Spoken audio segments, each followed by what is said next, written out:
everybody, welcome back to Hanging at the Hangar Bar. So, Scott, I have a question for you. Okay.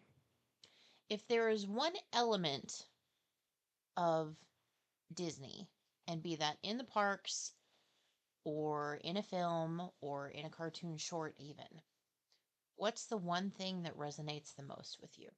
I think probably whimsy. Does that make sense? Mm-hmm. Is that an appropriate word to use? Just like of all those things, like that lightness, that whimsy, that ability to kind of connect to the environment, if that makes sense. Yeah, absolutely. That's what I would say. Okay.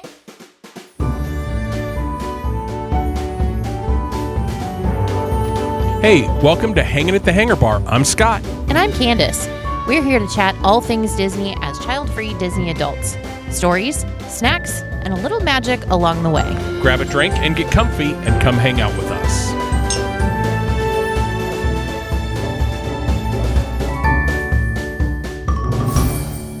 Welcome back to Hanging at the Hangar Bar, everyone. Today, we are going to actually talk about something that is very near and dear to my heart, and I think probably yours too, Scott, as musicians. Yes. But we are going to talk about the power of Disney music. Ooh, good topic. Yeah, I like it. I know. I think we can both agree that the power of Disney music has a lasting impact that actually can stick with folks long after the movie or their experience or whatever the case may be. Would you agree with that? Yeah. I would say more people walk out of Disney things singing the songs than they do repeating the lines. Yep. Does that make sense? Yep. Yeah. I agree with that. So today we're kind of going to talk about why that is, some of the impact and the history of Disney music, Okay.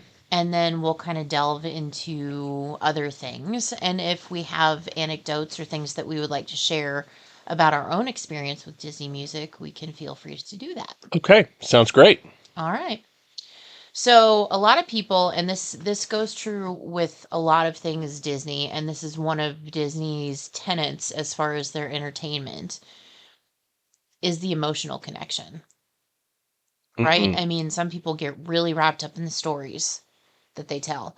Some people really have connections to some other part of it, but I think a majority of people have an emotional connection to the music. Yes, I would agree. So, just off the top of your head, what would you say is your favorite Disney song and why? That's like asking me to pick my favorite child. Well, we don't have children, so So it's like asking me to pick my favorite ice cream flavor. okay. I know, like somebody out there with kids is now screaming, "Did you just compare ice cream flavors to kids?" To be clear, we're not saying child flavored ice cream. Ew. That's no. Gross. Yeah. I just want it clear. Favorite song. Like, here's my thing. Favorite song changes based on the day, I think. Based on my mood, based on kind of what pops into my head. Like on the way to an event this morning, I heard the Tiki Room. So that has been running through my head all morning long. I wouldn't necessarily say the Tiki Room is my favorite song though, but it is stuck in my head right now. I just can't wait to be king. Gets stuck in my head is one of the first ones I always think about. I don't think I can decide on a favorite. I just love it. Well, okay. I'm going to go back to the song that will get rammed into your head on my favorite attraction. There's a great big beautiful tomorrow. Mm-hmm. I just love the message behind that. I think anything by the Sherman Brothers I just absolutely love, but like that is one of those songs that just hangs with me. Sure. So I'm going to pick that one as my favorite Okay. at this exact moment. Talk to me tomorrow, it might be different, but right now, great big beautiful tomorrow. Okay. What about you? So I actually have two. Okay. When You Wish Upon a Star, which we've talked about before. We talked about it a couple weeks ago when we were doing our bracket challenge. But then also A Dream is a Wish Your Heart Makes. Yes. 2 classic bangers. Yeah. And I think it just goes along with, you wish it and it might come true, and just the whole musical, magical thing. Yeah, and I think that's true of Disney music and what resonates with Disney music. Like, Great Big Beautiful Tomorrow resonates with me because I'm a very forward-looking person. I don't dwell on what happened yesterday. Right. It happened. It's now part of my life. I have to move on. Right. I mean, if there's more to unpack and deal with, you do that. But you're always, what's the next step? Right. And it's a positive thing. It's not a, oh God, I'm scared about what's coming around the corner. Right. And you are a dreamer. Yes. You like those big fanciful kind of, one of your favorite things to do is look on Zillow for houses we'll never be able to afford. Right? Well, in Golden Oak, yes. Yeah. Anywhere. You get on Zillow and then I start getting messages of houses. I'm like, does she know how much money I make? I know. I know. So with that, let's plug our Patreon. If you want us to move into a house in Golden Oak, please come out and subscribe to our Patreon. Joking, of course. Ow. People, joking. Shameless plug. But not entirely inappropriate. Right. If we get enough Patreons, we'll buy a house in Golden Oak. Spread the word, everybody. And then we can use our currently only video or only audio YouTube channel to do a house walkthrough. Yes. Yes. Yes. So sign up today. There you go. Yeah, there it is. All right, so let's talk a little bit about the historical overview of Disney music. Okay. So, like, even if you think back to Steamboat Willie, whether it's a cartoon short like that or it's a feature presentation like Snow White and the Seven Dwarfs, which was Walt's first, music has always been a very important part of it. So you think about Steamboat Willie and you think about the iconic theme song of Steamboat Willie. But then you also think about songs that are sort of intermingled in that, like Turkey in the Straw, which is the song that they play with the animals on the boat. Right. Which was a very popular tune in 1928. Was it? Yes. That wasn't a Disney original tune. No, it was not. Interesting. So he paid for the copyright for it, or was it public domain when he used it? I don't know that. Interesting. Yeah. That's fascinating. Yeah. But I mean, even that, you have like the Disney originals, and then you have a piece that would pull into culture. Right. Right. And then you look at like the feature presentation, like we just said, Snow White. You've got a classic song like Someday My Prince Will Come, which is the Wishing Well song. And then you've got the banger of Hi Ho, which I think has transcended that story beyond anything probably anybody could have imagined. Yeah, you look at Seven Dwarves Mine Train, they're not doing A Dream is a Wish Your Heart Makes. Well, that's not from that movie, but okay. You get whatever song you said. Someday My Prince Will Come? Yeah, Come? Someday My Prince Will Come. But that whole attraction is about hi ho, it's off to work we go. Yes. Yep. And the thing that I love about Disney and how they use music is that they always integrate the music into the narrative of the story. So tell me more about that. So it's either helping to move the story along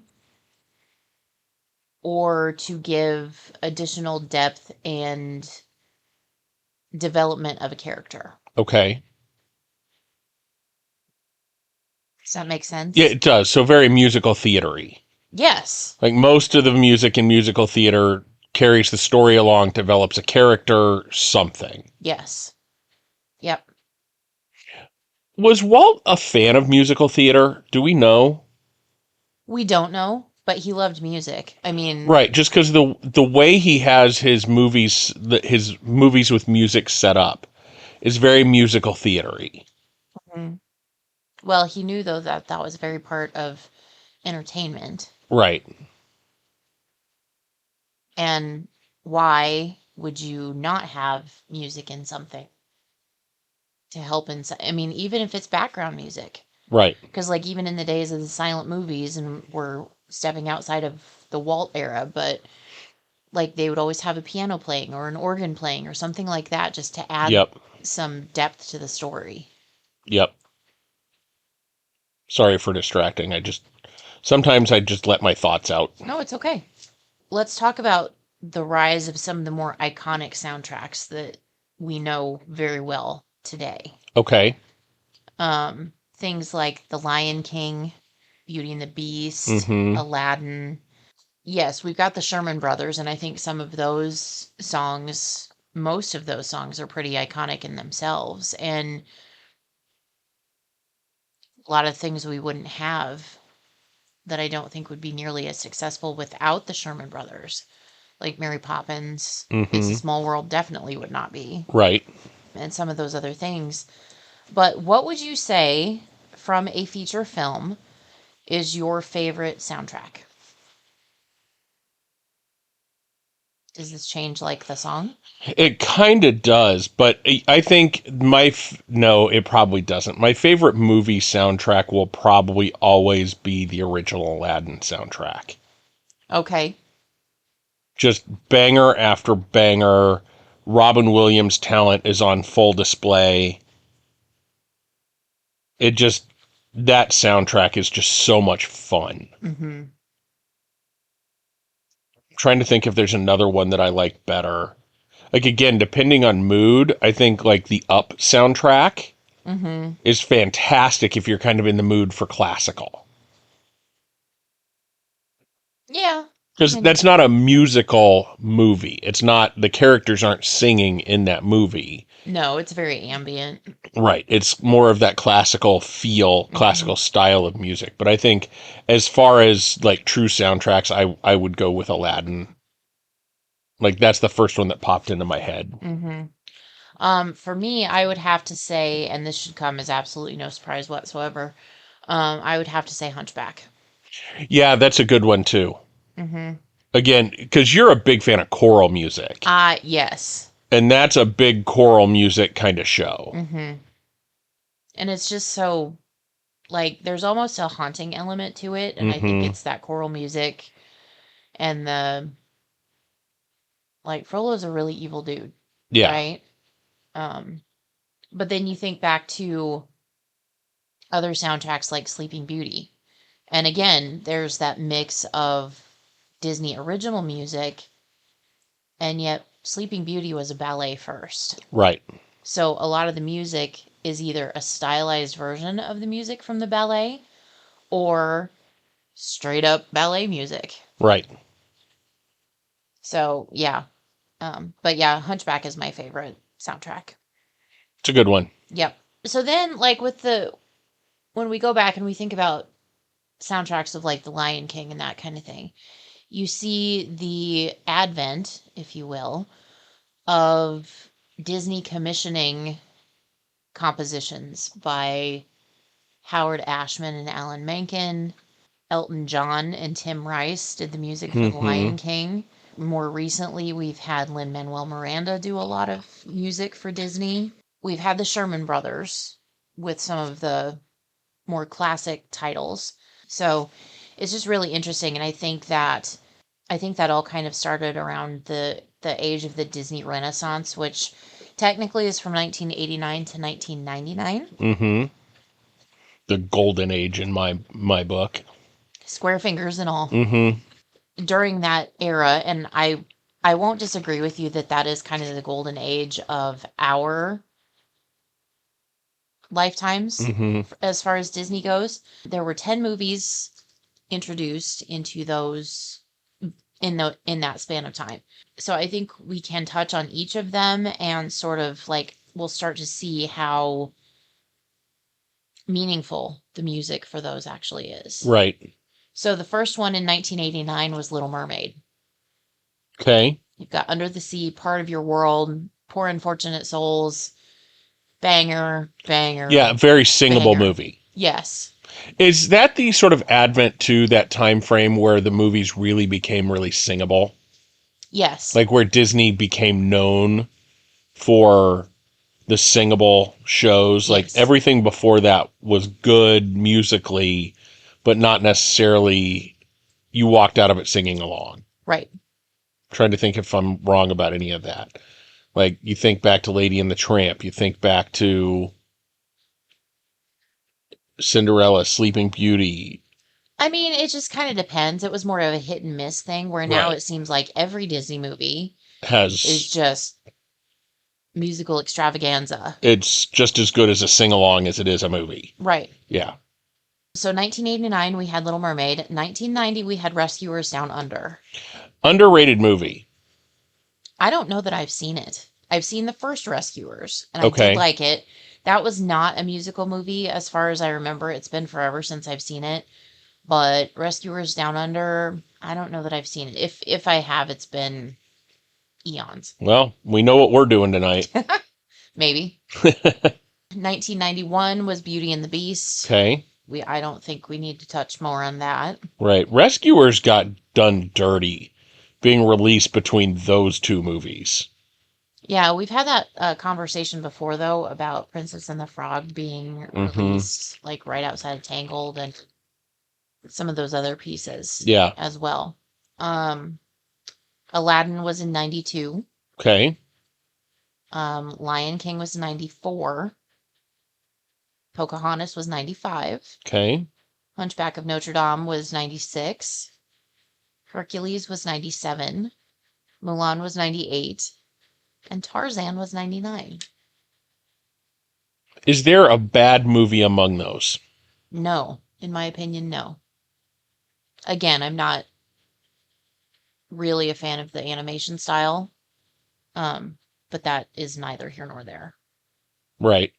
It's not what we're talking about today. So yeah, I think like just thinking about those 10 movies, I can't think of one of them that a song doesn't instantly pop into my head Right. when you think about the titles of those movies. Yeah. So, audience, let us know what's of those 10 movies, what was the first song that you thought of? Mhm. Or here's a more next level question. What songs do you remember from Rescuers? Like, I don't remember that being a sing-alongable musical. That feels more like the old Disney, where music is a big part, but it's not a part of the characters. Mhm. Sort of like, I would equate that one to Ratatouille, where music is a huge part of it, but it's not a part of the characters necessarily.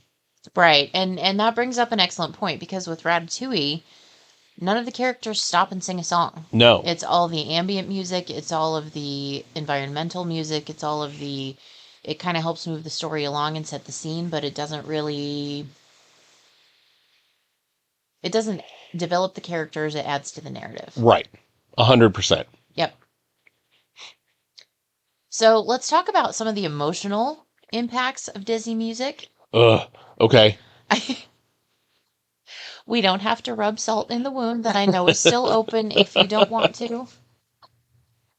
But a big part of it, I think, and I think this is where it hits most people, is in the nostalgia feels. Yeah, I think it's nostalgia, and I think about the emotions of music, like going into the parks for a minute. Mm-hmm. If it was just a fireworks show over the castle, half the people wouldn't, like, nobody would cry. It'd be, oh, that's cool, fireworks show. But as soon as you put that Disney music with it and tell a story through the music or with the music, all of a sudden it grabs you. Yep. It internalizes it more. Yep. I don't think people realize how much of their life is a musical. Like, everybody's like, I hate musical theater. Not everybody. The people that say I hate musical theater are, I just don't like it because people just stop and sing. Yeah, but they're telling their story. They're telling their story. And how often are you singing in your car?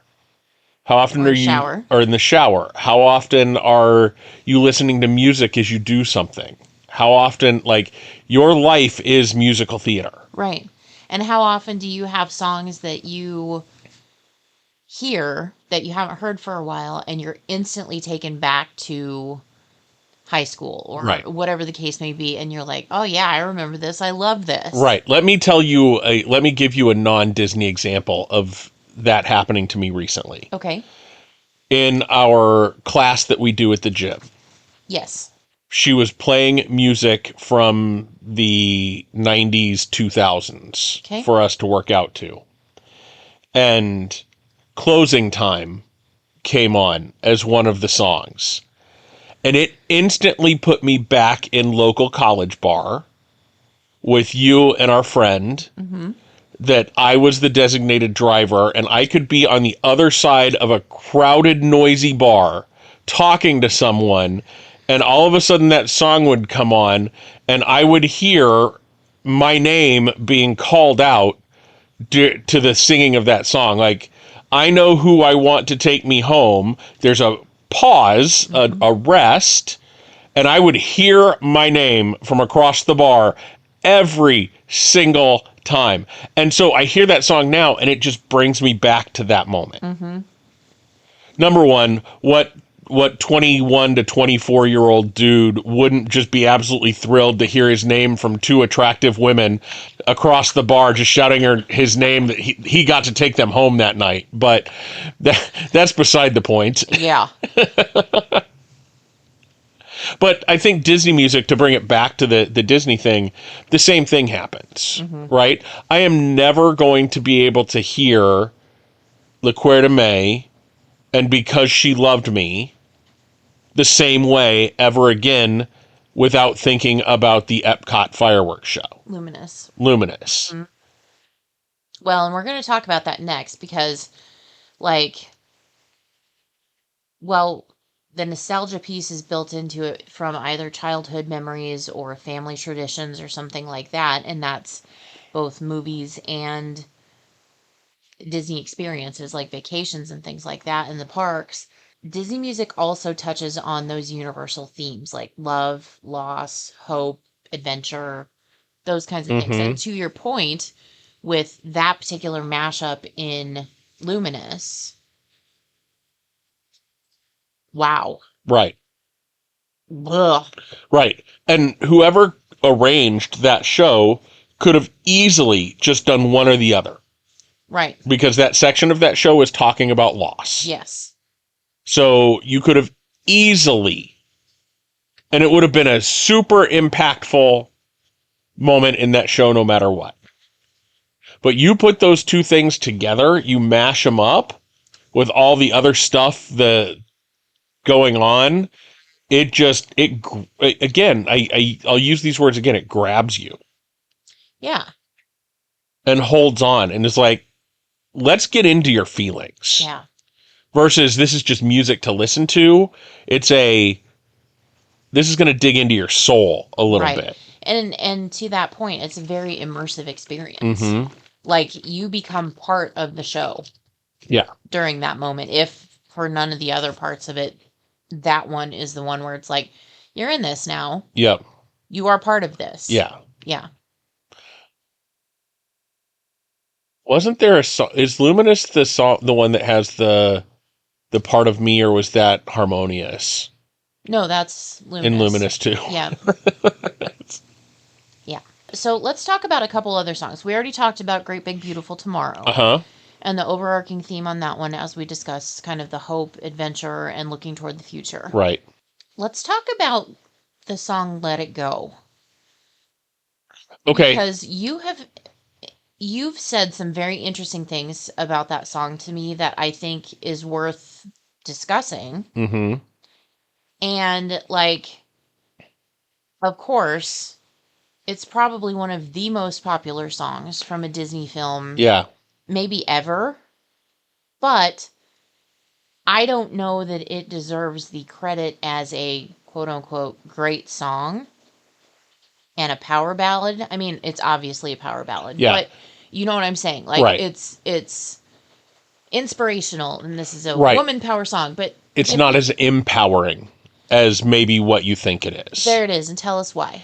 So the more I listen to that song, again, singable, love the song, don't get me wrong, I think it's a fabulous song. And I think it develops the character well. It does. But I think Scott's opinion incoming, so just beware of that. I think in the name of having a female lead sing a powerful song, I think we as humanity grabbed onto the wrong story about that character from that song. So let's think about what's happening before and during that song. So she thinks she just killed her sister. Right. She's brought winter upon the place she's supposed to be ruling. Right. And her decision point is to leave it all behind. Mm-hmm. They'll be fine without me. Oh, will they? Because of what you just did. Right. Well, even without that, they'll be fine without me. How is that female empowerment? It's not in my opinion, but you know how I feel about that whole thing. Right. But you just don't like the movie. Part of your reason is it's overhyped, not necessarily the story itself. No. But yeah. I think where I'm coming from, though, is instead of facing your problems head on, you're just going to go isolate yourself and build a universe of your own where you don't have problems. You are basically what she's saying. And again, listeners, come out and tell me why I'm wrong. If I have this wrong, because my perception of that song has changed over time, the more I've listened to it. The overarching theme of that song is, I know you need me to be a ruler. I can't be that ruler, so I'm going to go build this this ice castle up in the mountains, and you all can just fend for yourselves. Mm-hmm. Not a true female empowerment anthem would have been more like, look, I know I screwed up. We can fix this together. We can do what needs to do. I'm not going to run away from this problem. Mm-hmm. I'm going to be the strong, powerful person I know I am, instead of, I know I'm a strong, powerful person, but because I'm scared of that, I'm going to run away from it.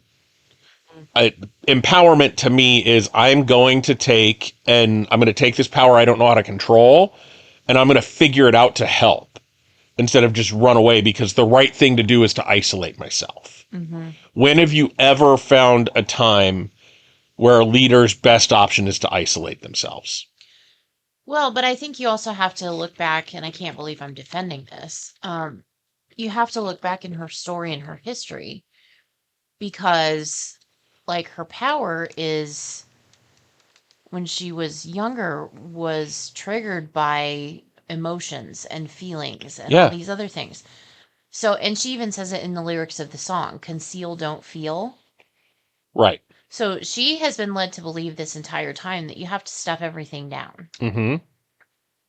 And granted, to that point, I think a more empowering situation would be like, I'm done with that. Right. I'm going to figure this out. I scare myself, and I know what I'm capable of doing. Right. But I'm going to figure it out, and I'm going to use it for good. Right. So the empowerment part of that is, I no longer, she's saying, I've been told conceal, don't feel. Mm-hmm. The only way I can do this and be true to who I am is by isolating myself. Mm-hmm. That's the message she's sending. Mm-hmm. Is I can only truly be myself if I'm by myself. Right. Is that the message you want your little girl to grow up with? Well, it's going to be a lonely life. Right. Or is it conceal, don't feel, like you said, I'm done with that BS. Mm-hmm. I'm going to show people who I really am, and I'm going to see if I can figure this out together. And it may be different than anybody else, and it may be scary, and it may be all these other things, but we're going to get through it together. Right. And I know she's scared because she thinks she's going to hurt people because of her power, because she doesn't know how to rein it in. Mm-hmm. And again, it advances the storyline. Mm-hmm. I just wish that people didn't turn that into an anthem of, this is how people should react when things don't necessarily go their way, or they don't know what's happening. Because again, great song. It moves the story along. I think as we pull that out into isolation, I think we lose sight of what that character was going through. Yes, I agree. And so we turned it into this, I'm going to be myself. I'm going to be true to who I am. But that whole song is about retreating. Right, and getting away from everybody. Right. Yeah. Because the cold never bothered me. To hell with you all. It doesn't bother me. Right. So I'm going to go be by myself. I could probably go on about that for days. So if you're listening, come out to our socials and let me know. Do you agree with kind of my thought process here, or is there something in that song that I'm missing? Is my interpretation wrong? Right, and that might be fuel for an entire episode Right. on Let It Go. Right. As Ted Lasso says, do I have something to learn here? Very nice. So let's kind of go back to what you've already touched on a little bit. So the emotional impact of Disney songs is pretty evident in a lot of different ways. I think it's very intentional the way that that's done, and it starts from composition square one, right? So you can evoke a lot of emotion with music, even if there are no lyrics or any of that, with key changes, different orchestration styles, and lyrical storytelling. Mm-hmm. And the point that you made earlier, where you have people leaving Disney movies singing the songs, not so much talking about the story. Right. Yeah, if you think about all of your favorite Disney movies, do you love them for the story they tell? Or do you love them for individual characters and songs? It depends on the movies, but it's Right. usually the latter two. Right. I'm trying to think of a single Disney movie that I think maybe Inside Out. I love the story of that one, of just like what a kid's going through. But I think Little Mermaid, Aladdin, I think all of those, the story to me is less important than the music. Mm-hmm. Because there's stories that have been told for millennia. Right. It's just a retelling of somebody else's story. Right. So then it becomes about the music. It becomes about the characters. Yeah. Versus, and how they develop those characters through music and that kind of thing. Right. Okay. Well, let's take a look at Disney music's impact on pop culture, because I think it's very fair to say Disney music, as with most things that have anything to do with the mouse, are not just a subset of culture. Mm-hmm. It's a culture pretty much all by itself, but it has evolved into mainstream culture. Right. So the music transcends the films, and it's become an integral part of our culture, with the theme parks, Broadway. Mm-hmm. I mean, Disney on Broadway does musical theater like nobody's business. Yep. And social media too. I mean, how many times do you watch a reel or something like that and there's Disney something? Yep. Even if it has nothing to do with Disney, there's Disney audio with it or Right. something. Yep. And that's pretty powerful. It is. That's pretty powerful. Oh, and then you get into the whole, like, popular artists doing covers and remixes of the songs. And I know they kind of started that, like, specifically at the end of Beauty and the Beast. You've got Celine Dion and Right. Peebo Bryson singing the theme song.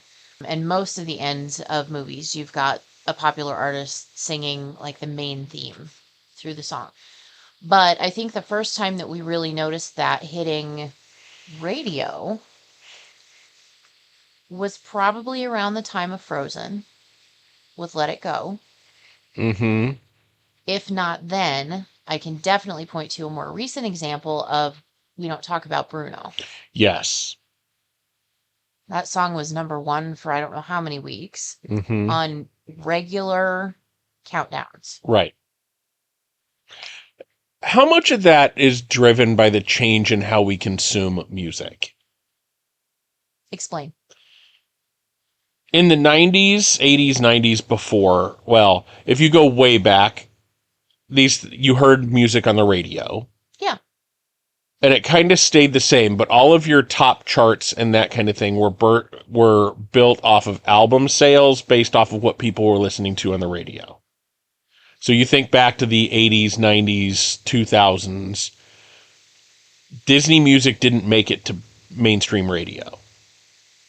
Very rarely you had a Beauty and the Beast type song that a pop culture, and that's why Disney did that, right? They wanted these popular artists to sing these songs to get them on the radio and get them on the charts, because that's just another way to market your movie. But now, I don't remember the last time I heard a song on the radio. If I turn on the radio, it's to listen to a sporting event. Now, I know that's just me.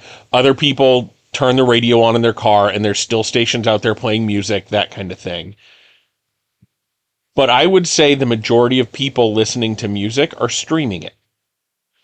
There's Spotify, Apple Music, YouTube Music, Amazon Music, all of these different ways to consume media and consume music changes the way things show up on charts too. Do we really think a song like We Don't Talk About Bruno ever would have made it on a pop chart when we were in high school? No. But yet it comes out and it's the number one song for several weeks. Because people go see it, it's a catchy tune. I'm going to go look that up online and put it in my music rotation. Mm-hmm. So the question then becomes like, how much of that popularity of music, or do you see less people making remakes, like popular musicians making remakes of things because they don't have, Disney doesn't have to let them? Right. I think that's super interesting. Like the way we consume media has changed so drastically. Yep. And it's so, like, it's very much more curated for us than it ever has been before. Like you said, with Apple Music, you can build playlists and it can be anything you want on a playlist. Yep. It can be from different artists. It can be from the same artist. It can be different genres of music. It can be the same genre of music. Yep. I mean, it's just how it's fed to us and how we consume it. If I go onto Spotify and play a Scott mix, my guess is within 3 or 4 songs, there's going to be a Disney song. Yes. And not because that's necessarily what I want in that moment, but because the music that I'm searching for, the music that I'm listening to a lot is very that type of music, whether it's in preparation for episodes of this show, whatever, or just listening to the car, or they're easier to sing along to, all of those kind of things. All of a sudden, just music is curated specifically for me. Mm-hmm. And it takes those different playlists that I build. That, oh, you built 3 Disney playlists, 1 90s playlist, and 1 2000 hip-hop playlist. Your hip-hop playlist has 6 songs on it. Your 80s one has 400 songs, and your Disney one has 2,000 songs. We're going to recommend more Disney music to you. Right, because it seems like this is what you like. Right. And then you listen to it, and you're not wrong. No. Again, we give up a lot of our privacy for the sake of convenience, which, whatever. It's a different discussion. Different discussion for a different podcast. Yes. Okay. But so as we're thinking about the impact on pop culture, I also think we need to think about the impact of global culture, because like as they're opening up different opportunities for expanding the Disney empire into international areas, they put the movies in different languages, so the songs are in different languages, and I think that's really important. Yeah. Yeah, you sent me a reel the other night of the Jungle Cruise in Tokyo Disney Sea or Tokyo Disneyland, whichever one it's in, and how much different that was, but still the same. Right, like you could identify exactly where they were, right, and what they were doing, and there was just little differences based on the culture. Right. But overall, like, this is still the backside of water. Yeah. Yeah. Same thing with the music. Yeah. And how many Disney shows do you see? Well, heck, I've commented to you, like, some of the things we watch on Disney Plus, they go through the regular credits, and then it goes straight into Mexican credits, and then Japanese credits, and then, like, all the different ways that people need to be acknowledged. It's global. We are becoming a more global society. which is good. Yes. Yes. So let's talk about a little bit more. We know that storytelling is like the main thing of Disney. Yes. Right? And the power of the music as part of the storytelling process is huge. And it always has been. The songs are used as narrative devices, both from an entertainment standpoint as well as advancing the plot and aiding character development. Mm-hmm.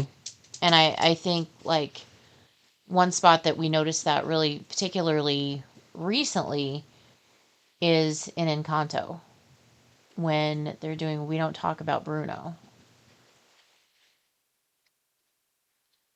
The song tells his entire story, and we haven't even met him yet. Right.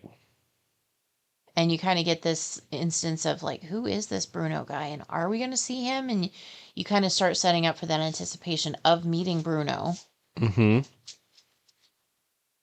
And yet there's a whole lot going on in that song that I don't think a lot of people are aware of, as far as like the instrumental structuring of it and all of that, just because of the importance of everything. Right. Yeah, I actually watched a YouTube video on like the musicality of that song. Maybe I'll see if I can find it again and maybe throw it in the show notes. But if not, go out and Google We Don't Talk About Bruno and see if you can find the YouTube video that's all about how it's built chord progression wise and musically. It's fantastic. You don't even have to be a music theory person to be just fascinated by how it all comes together and why it works the way it does. Yep. Yep. But you look at songs like Part of Your World from Little Mermaid and how that's Ariel's want song. Mm-hmm. Like, she wants to be a human. She wants to be on land. And then she sees this guy go back onto a burning ship to save his dog. Why wouldn't you fall in love with that? Right. And then that becomes another part of that want. Right. Like, it just kind of realizes itself. Like, she wants to be with him. She wants to be on land. And she wants to be a human. Yep. And then you look at songs like Belle from Beauty and the Beast. That tells us who Belle is and how everybody in her village thinks she's an absolute whack job. Right. Because she's not chasing after Gaston. And not just a complete airhead. Right. And not falling into simple village life. Right. Yep. So the memorable songs that define characters, we kind of just talked on a couple of those, but many of the songs become synonymous with characters that either perform them or are involved in the song. Right. And so you think of one when you think of the other. Like Supercalifragilisticexpialidocious. We all know that's from Mary Poppins. It's a Sherman Brothers banger. You know exactly where that song is from and who they're talking about and who's singing it and what is happening. Yep. Like Be Our Guest. Be Our Guest, Under the Sea. It's just, your mind instantly goes. Yep. I think that's pretty powerful. It is. And as far as like the evolution of Disney music, so like we've talked about quite a few of these already, but like Frozen and Moana and Encanto, the music has actually changed the way that it's presented and the style and the feel of those films, but it still has something to link it back to the Disney classic way. Mm-hmm. And I think that's pretty cool. It is. Also, you have the collaboration with contemporary artists like Lin-Manuel Miranda, Idina Menzel, and how those collaborations have reshaped Disney music in general. Mm-hmm. You're Welcome is another perfect example of that. Yep. Like something totally singable. It takes you right back to Moana and Maui. Yep. And that goes back to that golden age that we were talking about earlier, or the Renaissance or whatever era it was. But you look at something like Aladdin.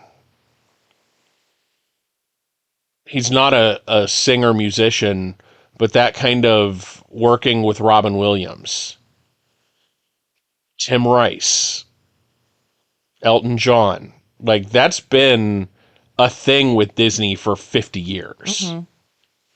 Of these collaborations with the best musicians of their day. Walt went out and hired them, made them part of Disney, and made them write specifically for Disney. Whereas as times changed, Disney was like, we want your musical styling, but we also don't want you to be an employee because we can't afford you. Right. So we'll just pay you for this work. We'll pay you for, it's a project-based thing. Right. Not a studio. Right. You're not a studio musician. Like, can you imagine an Elton John wanting to be a Disney studio musician? No. No. Can you imagine Lin-Manuel Miranda wanting to be a studio musician? No.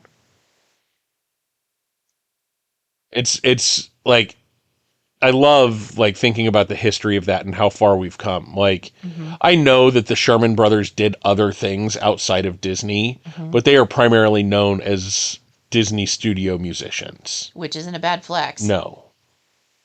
Maybe even the last Disney studio musicians. Yeah. Yep. Interesting. Yeah. So I think that gives us a good idea of Disney music.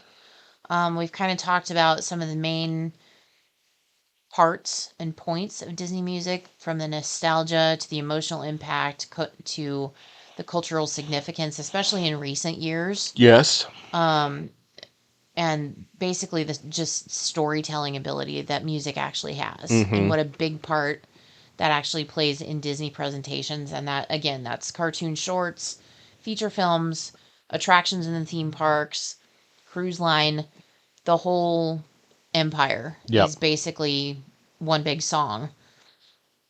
So, listeners, let us know what we got right. Come out to our socials. We've said where you can find us ad nauseum, I believe. And it'll be in the show notes. But come out and let us know what your favorite song, soundtrack, and your feeling about Disney music overall is. Tell us what we got wrong. Tell us what we got right. Yep, for sure. Thank you so much for listening. We do appreciate each and every one of you. Share us with your friends. Let us know how we can make the show better. 100%. And remember, there is always a great big beautiful tomorrow. And we'll see you real soon.